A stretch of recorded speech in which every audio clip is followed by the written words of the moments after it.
कन्या राशीच्या गाभ्यात अपरिमित अंधाराच्या पार्श्वभूमीवर एक भव्य दृश्य उलगडतं. आकाशगंगांची एक लयबद्ध साखळी, मार्कारियनची साखळी. खालच्या उजव्या कोपऱ्यातून कथा सुरू होते. M86 आणि M86 या तेजस्वी लेंटिक्युलर आकाशगंगा, जणू या आकाशीय प्रवासाच्या रखवालदार. त्यांच्यापासून एक नाजूक वक्र उलगडत जातो वर, डावीकडे, आणि आपण त्या साखळीचा मागोवा घेत राहतो. मध्यभागी दोन आकाशगंगा एकमेकात गुंतलेल्या, NGC 438 आणि NGC 435.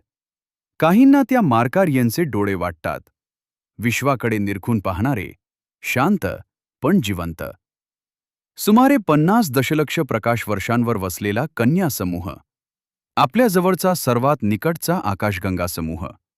हजारो आकाशगंगांनी विणलेला त्याचा गुरुत्वाकर्षणाचा प्रभाव आपल्या स्वतःच्या स्थानिक समूहालाही हलवून सोडतो.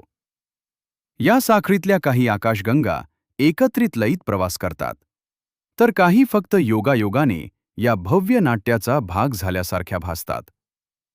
हे फक्त दृश्य नाही, हे विश्वाचं शांत पण प्रभावी नाटक आहे.